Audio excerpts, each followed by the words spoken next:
भगवद गीता प्रमानंदे हरि हरि बोल साधु गुरु वैष्णव प्रमानंदे हरि हरि बोल साधु गुरु वैष्णव पितरी प्रतिमा पुण्य प्रियंत सर्वदेवताय नमः जननी जन्मभूमि च स्वर्गदुहि गुरियसी जा देवी सर्वभूतेषु मातृरूपेण संस्थिता नमो तस्मै नमो तस्मै नमो तस्मै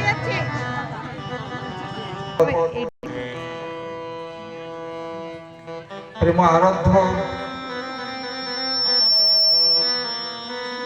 जार नाम स्मरण करले परे हृदय विगलित हुए प्रेम कार करे तार से पाक करते मन प्राण आकृष्ट है से हमार परम गुरुदेव श्री श्री ठाकुर सत्यानंद परमहंस देव तानर चरण कोटि कोटि प्रणाम गुरुदेव रामानंद वीरानंद शिवानंद ठाकुर नीलकांत गोस्वामी चरण कमले प्रणाम माता सूर्यमय देवी चरण कमले प्रणाम भक्तगण অবশেষে এই ভাগবত বাসরে আগত ভাগবত প্রেমিক ভক্তবৃন্দ ভক্তিমতী মাতৃবৃন্দ আমার গুরুতুল্য উপস্থিত যারা রয়েছেন তাদের শ্রীচরণে কোটি কোটি প্রণাম জানাই। আজ 90 নম্বর নিবাসী সকলের পরিচিত সুনির্মল মণ্ডল তানার পিতৃমাতৃ উদ্দেশ্যে প্রত্যেক বছর এই দিনে এই সময় যে ভাগবত অনুষ্ঠান করে তানার পিতৃমাতৃ সবংশ পূর্বপুরুষদের শ্রীপাদ পদ্মে চরণ বন্দনা করি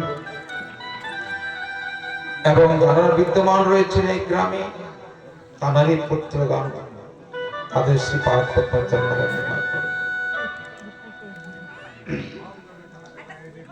ভক্তগণ বারান্দায় কথা বলবেন না মা,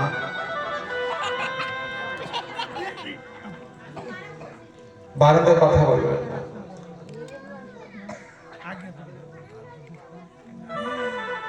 মহাপ্রভু মানা করেছেন যে কৃষ্ণ কথা বিহীন আনো কথা বলিবে না, যে আনো কথা বলে তার বদন দর্শন করিবে না। আমার কথা মহাপ্রভুর বাণী। কলিহত যে পাপাচ্ছন্ন পিতাব দগ্ধ কলিহত জীবকে পরিত্রাণ করার জন্য মহাপ্রভু কিনা কষ্ট করে এই পথ অন্বেষণ করা হয়েছে। এর জন্য আমরা তো কত সময় হয় 3 ঘন্টা না হয় 3.5 ঘন্টা কিংবা 4 ঘন্টা। 4 ঘন্টা তো কেউ আজকাল কারো ধৈর্য নেই, বেশি বেশি 3 ঘন্টাই হয়। সকাল থেকে সন্ধ্যা পর্যন্ত 24 ঘন্টার মধ্যে দিন রাত 24 ঘন্টার মধ্যে প্রায় 20 ঘন্টা সংসার কর্মে নিযুক্ত। সে সময় আমাদের কষ্ট হয়, মায়ার কাছে জীব দৌড়াচ্ছে। কিন্তু যখন ভাগবত পাশরে আসা হয় মন চঞ্চল থাকে। এই জন্য মহাপ্রভু বললেন যে মনকে চঞ্চল মনকে নিশ্চল রাখতে হবে, নিশ্চল রেখে ভাগবত কথা শ্রবণ করতে হবে, তাহলে তোমার হৃদয় কল্যাণ হবে। আপন বিবেক বুদ্ধির দ্বারা আত্ম কল্যাণ করার চেষ্টা করবে যে এমন কর্ম করিবে না, এমন বাক্য বলিবে না, এমন পথ অন্বেষণ করিবে না, এমন খাদ্য খাইবে না, এমন সঙ্গ করিবে না যেটাকে তোমাকে অনিষ্ট ঘটায়, কুপথগামী করায়। সেদিকে তুমি সাবধান থাকবে। সাধুকে সাবধান করলেন ভাগবত, অসাধুকে নয়। এখানে জানা রয়েছেন প্রত্যেকে সাধু বলে আমার মনে হয় সবাই সাধু, সবাই বৃদ্ধ, সবাই ভক্ত, একমাত্র অযোগ্য অসাধু এই যে আপনাদের সম্মুখে যে বসে রয়েছে এ। আর আপনারা সবাই তো মহান যে ভক্তগণ। এর জন্য ব্যাসপীঠ থেকে আমি সকলের চরণে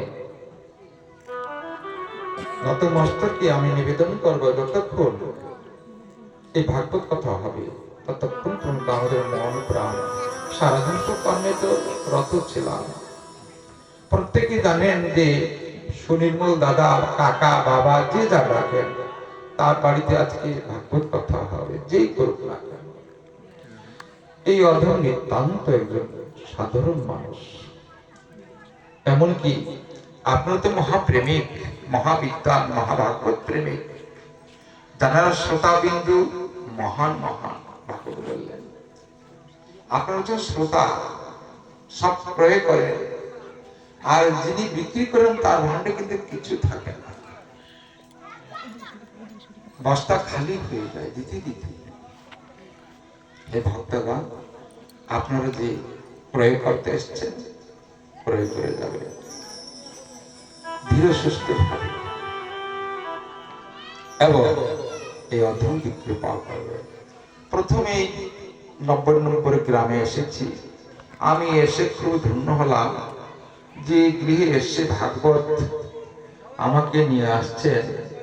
সত্যিকারই আমরা তো প্রত্যেকে মানুষ।